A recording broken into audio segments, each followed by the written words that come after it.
How's it going, everyone? Nick from Comic Culture here. We're going to go over the weekly books. That's right, it's time for Nick at Night, my weekly non-spoiler comic book review show. Just got done reading these books. We're going to go over each and every one of them coming up next. Stick around.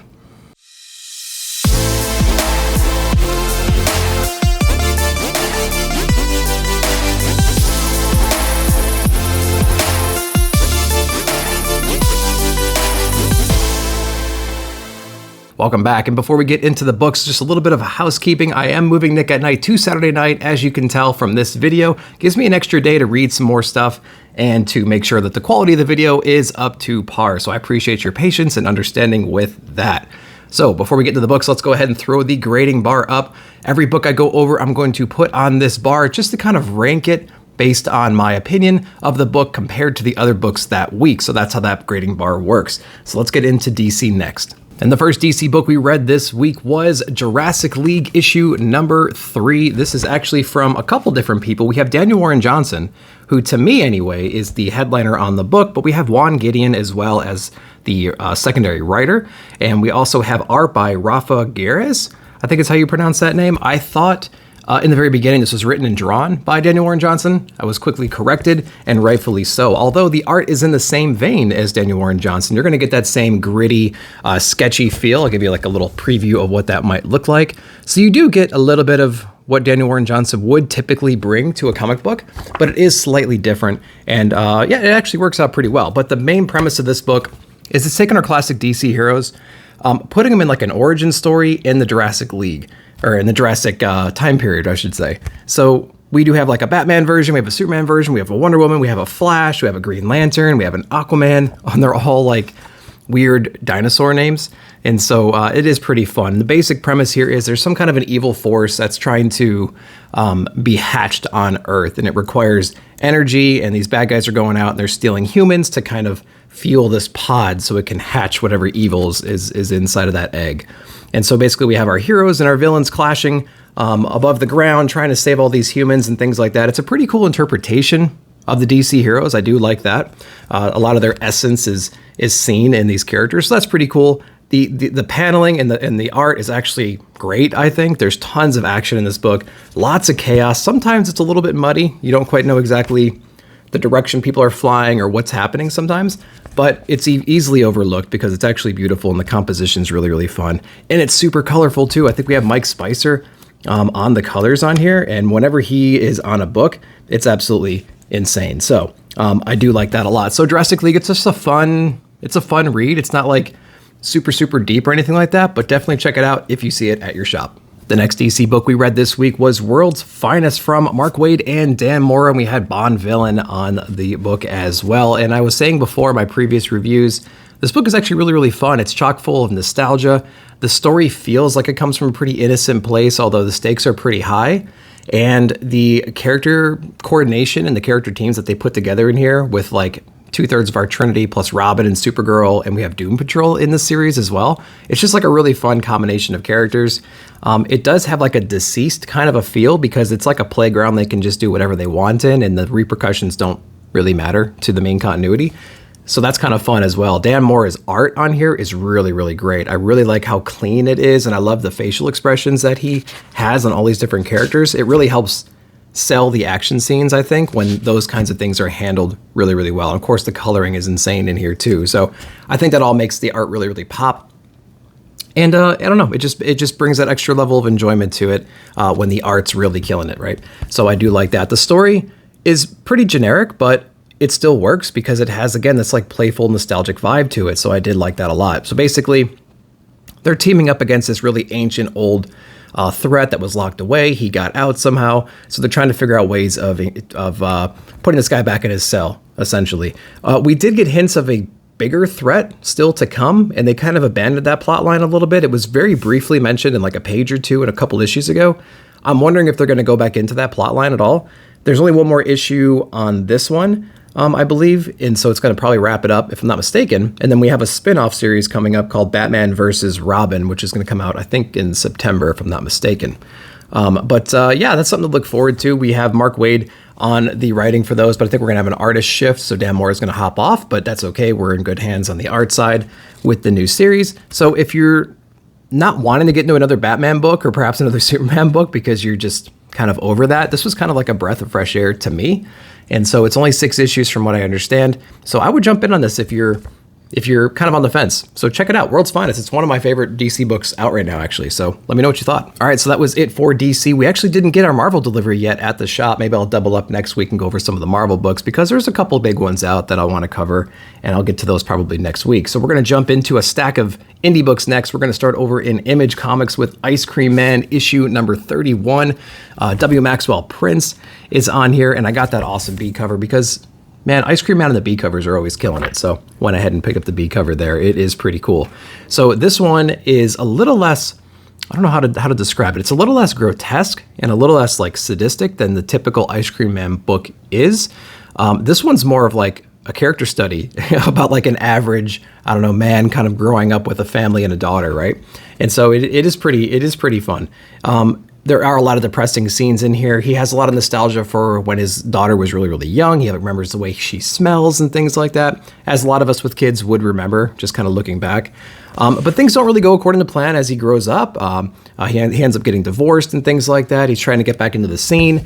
He's really lonely. He's letting some of the stuff around him slip. And then it kind of flashes to his daughter a little bit, who's growing up, and she's kind of doing the opposite in some ways, but she still feels that thing like down in her core that kind of makes her still lonely, kind of like he is. So it's an interesting dynamic to see how they approach that loneliness and that emptiness inside of them in different ways, I thought. So it was pretty interesting here. There's a great embrace moment towards the end. Very, very sad. So it kind of maintained that from an Ice Cream Man perspective, because sometimes it can hit you in the feels. This one's a hit you in the feels book, especially if you have kids, but the concepts in here are going to be universally understood. So Ice Cream Man, this was a real, this was a comic about humanity and about growing up and about family and about the emptiness and loneliness you might have. So check this one out. This one's been a really, really good one. All right, the next Image book we read was a new #1 called Rogues Gallery. This is from Hannah Rose May and Justin Mason. And I picked this one up because every once in a while I dip into the #1s again, especially on the indie front, and just trying to see what's going on in these books. And I remember when I got to the shop and I flipped through this, I thought, wow, the art's actually really interesting and really fun. It's got this rough, sketchy vibe to it, which I think is really cool. It has kind of a bait and switch moment in the front of this, where if you didn't read the solicitation, you might think that this is actually what's happening in this whole story. It's basically this huge action scene where these different superheroes and villains are all fighting each other, and it's just chaos all over the place. You quickly learn that this was actually a comic book adaptation of a very popular franchise, and it's like the movie playing in the background while these kids are at a comic book store or wherever they are, discussing how they ruined it when they translated it from comic book to screen or whatever it is. And so it's actually pretty fun to see these different kids sitting around the table discussing how they ruined the property, right? Like, how many of us have had that conversation before where they said, and you got the source material right here. It's not that difficult. Just take what you see here and put it on the screen. It's going to work, right? And then they reimagine it somehow and end up ruining it. And so it is pretty funny. We do get a deep dive in some of these kids' lives. We get to see what their home life is like. Some of them are more depressing than others, of course. But they just feel so compelled that they feel so angry that they ruined their favorite book that they kind of come up with like a heist plan in a way. And so that heist plan is pretty fun to see how it matures. And then towards the end of the book, we see what happens when they start to execute this kind of a plan. And it's pretty shocking. And I did like that a lot. So this book was actually a breath of fresh air. I didn't know what I was going to get into going into it, but it was really, really fun. I saw myself sitting in that chair with those guys, at the comic book store, talking about our favorite books and things like that. So it really kind of resonated that way. And we've all felt this way. If you've read books long enough and you've seen some kind of film adaptations, you've had these conversations before. So if you didn't know what this book was about, I would highly recommend picking it up, especially if you're into the comic book, film, adaptation kind of stuff. Check this one out. The next book we read this week was Seven Sons. This is part 2. And again, with that awesome Jay Lee art. On here, we have Robert Wyndham and Kevin Mao, and Jay Lee and Jun Chung on this creative team here. Again, this is part 2, so we got that creepy art style on the cover, and it continues throughout the book as well. So this book here kind of pulls back the curtain a little bit on what this world actually is. In the beginning, we had this kind of Umbrella Academy almost type story where randomly across the world, all these kids were kind of born, and they were kind of like the second coming of Christ in a way, or whatever coming of Christ we're talking about at this point. here. But it was pretty interesting to see the veil that they kind of put over all this. And there's certain people who are just drinking the Kool-Aid so much that they really believe what they're doing is the right thing. But we learned a little bit more about the sons themselves in here. And so that's pretty interesting. There's a lot of rebelliousness going on in here. And so we have a couple of those sons getting together and doing some stuff they shouldn't be doing. And there's consequences because of that. So it's fun. The first issue was more of the facade. We learned a little bit more about that. And we learned a little bit about the factions around the world that don't like that. They have competing religions and things like that. But in this issue, we go a deep dive. We pull back that curtain a little bit. And we learn a little bit more about the different sons themselves. So I thought that was pretty cool. Jay Lee's art continues to be real sharp and just weird enough to be super intriguing, I think. It's like almost like a Matrix style art in a way. So it is pretty cool. The story is not bad itself. I will say it's a little bit less interesting to me in general because I was kind of hoping that this facade was almost real, you know? I think that would be interesting. But now we kind of pull back the curtain and realize, yeah, there's some cool stuff happening with the sons still, but it's not exactly what we were sold in the first issue, which is a little bit disappointing, but at the same time, we learned some new stuff in here, which still makes it interesting. So yeah, Seven Sons does have a lot of cool things going for it. It's still into part 2. The story is still evolving, so we're going to see exactly what's going on. I'm definitely picking up the next few issues to see what's happening in here. If you read this one, let me know what you thought about it down below in the comments. The next book we read from Image was an anthology book, Skybound X. A lot of different stories inside of here, so let's go ahead and break down each one of them. We got that great Ryan Ottley art with Invincible on the cover, and that was pretty cool. So we had how many stories? 1, 2, 3, 4 different stories. The Battle Beast from Robert Kirkman and Ryan Ottley. It was pretty cool. I didn't finish Invincible, so we have this beast on the cover right here, and basically he's going around trying to figure out, he's like a Spartan in a way. He's just trying to find his like glorious death, right? He's going around different places, trying to take on all these different people, trying to find the one creature that can finally kill him.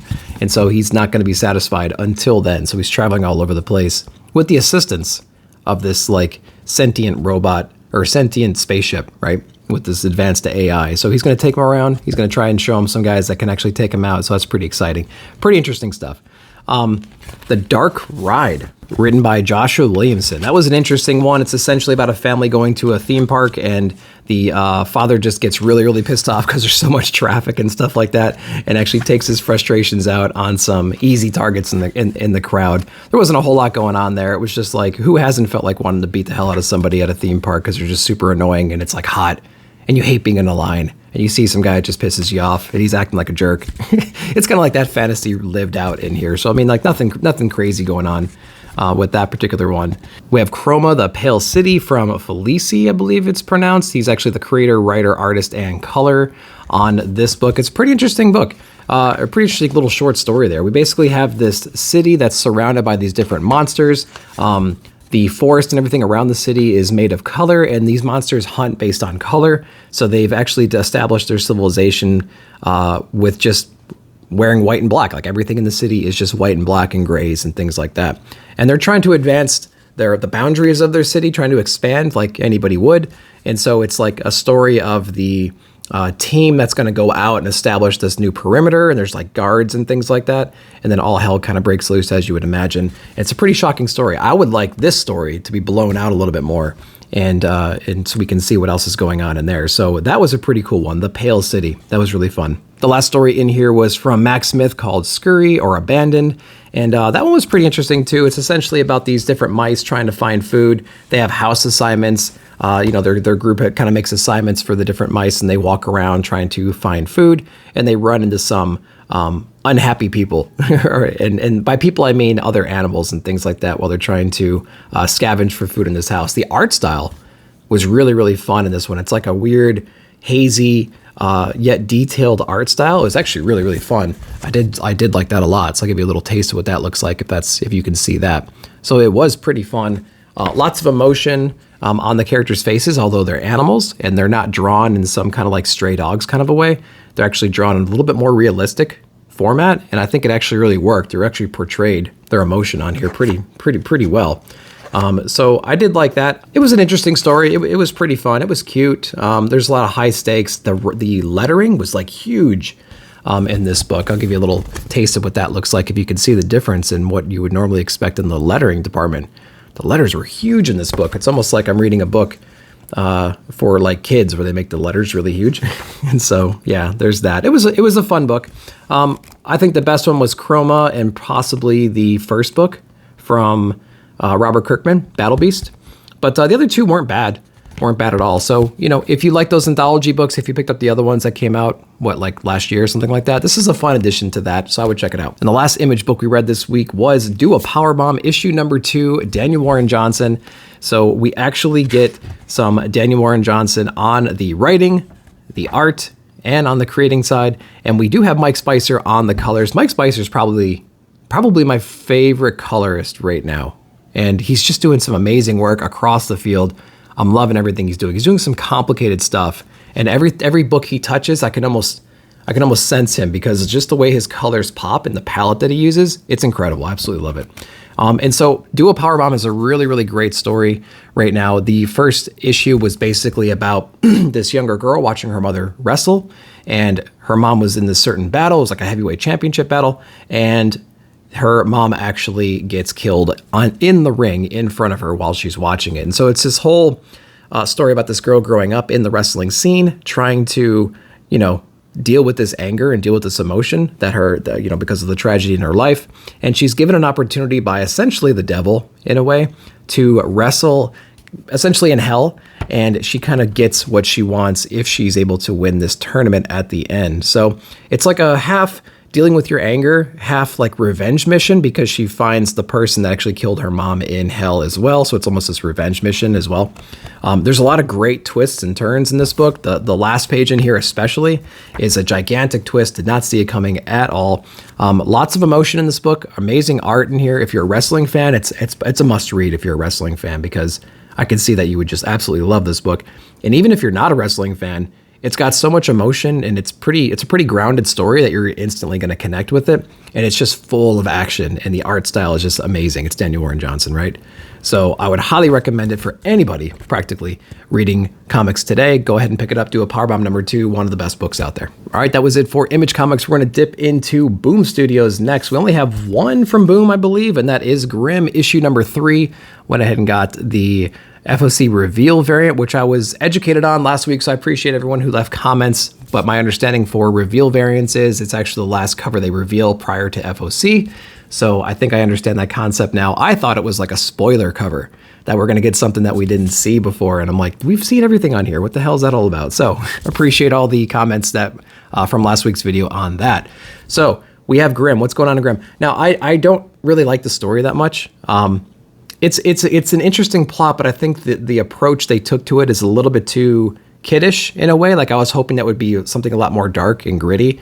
But basically we have a story of all these different Grimms out there that help shepherd people when they pass through the River of Styx, essentially, to like this weird waiting room, right? It's like a giant waiting room. And there's all these different people. Well, our main Grimm character in here, she develops an ability, or notices she has an ability that she shouldn't have. And then her history is also a little bit cloudy and foggy at the same time. And so there's a lot of weird stuff going on with our main character.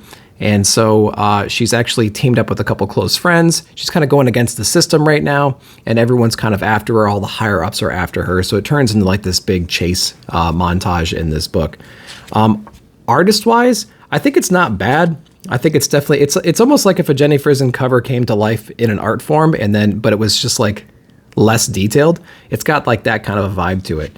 So it's not bad. It's not bad at all, but I think it fits the feel of the writing and the feel of the story for sure. But that just didn't meet my expectations. And so I think it's okay. The overall story, again, is not great. The art style is interesting, at least. But yeah, let me know what you guys are thinking about Grimm. It's just not hitting all the peaks I thought it was going to hit. You know what I mean? It's not checking all the boxes I was hoping it was going to check. It's still an interesting story. Stephanie Phillips is on here.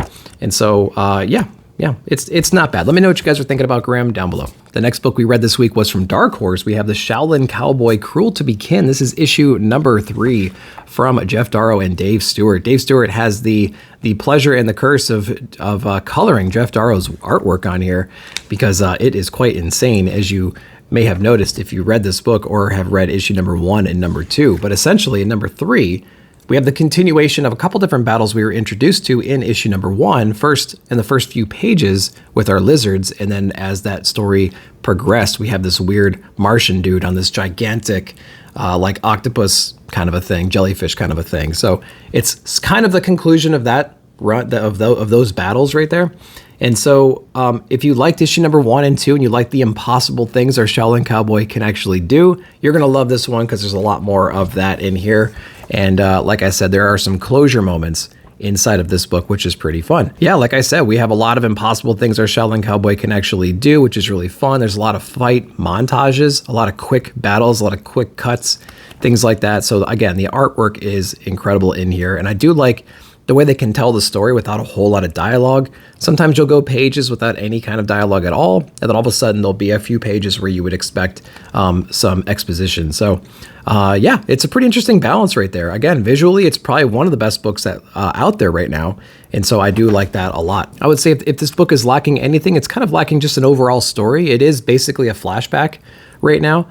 We were introduced to these 2 lizards in the very first issue, and they see the Shaolin Cowboy, and then he's basically telling his buddy his experience meeting the Shaolin Cowboy. So there's really no overarching story at the moment. It's just kind of like reliving the childhood of this one lizard and his experience with meeting the Shaolin Cowboy. So it's still fun.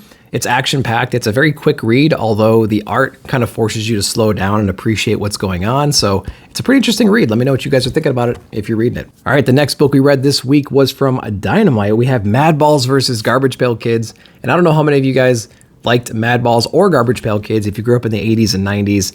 I feel like Garbage Pail Kids was more late 80s, and I feel like Madballs was more in the 90s. But correct me if I'm wrong. I remember both of them. I remember friends having Madballs, and I remember being passed down a lot of the Garbage Pail Kids cards from my older brothers, and so those were always fun to stare at, and you know, they were just cool things, right?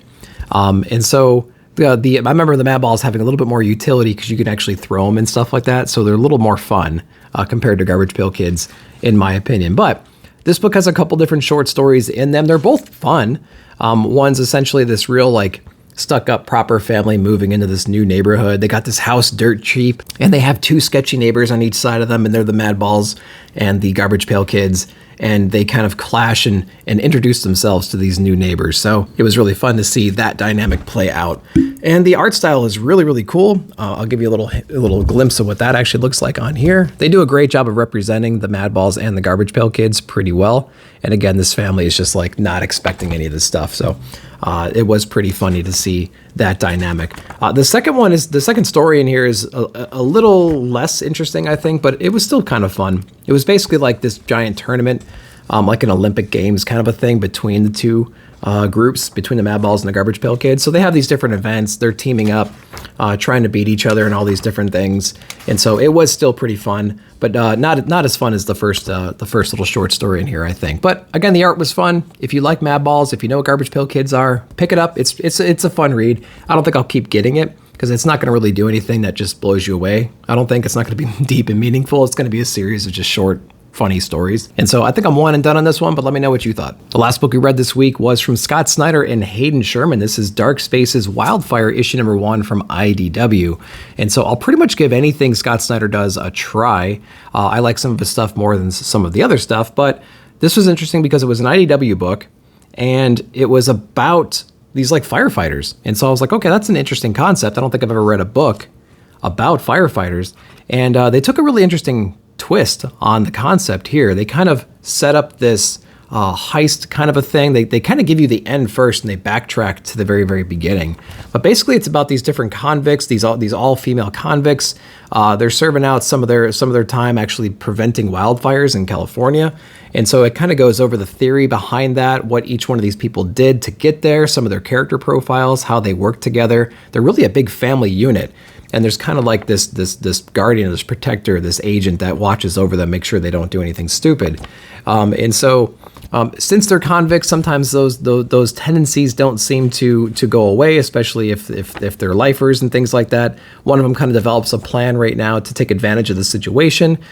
She kind of vets that through the other people. They agree that the reward is worth the risk rather, but they have to convince the more straight-laced kind of captain authority figure to go in on this, and so it's a really interesting story. The coloring on here is really, really cool. Again, it has to do with a lot with fire. You don't really see the fire a lot, but you do see that vibrant coloring come through just naturally anyways. I'll give you a little preview what that actually looks like on here. So lots of crazy stuff going on in the coloring department. And the art style is pretty fun too. It really captures the whole ashiness that you might get, right? If you're dealing with fires, like everyone's faces are all dirty and disgusting and things like that. So yeah, they do a really good job on the art style. The story is really intriguing too. So I think this really checked a lot of the boxes I would have for number one.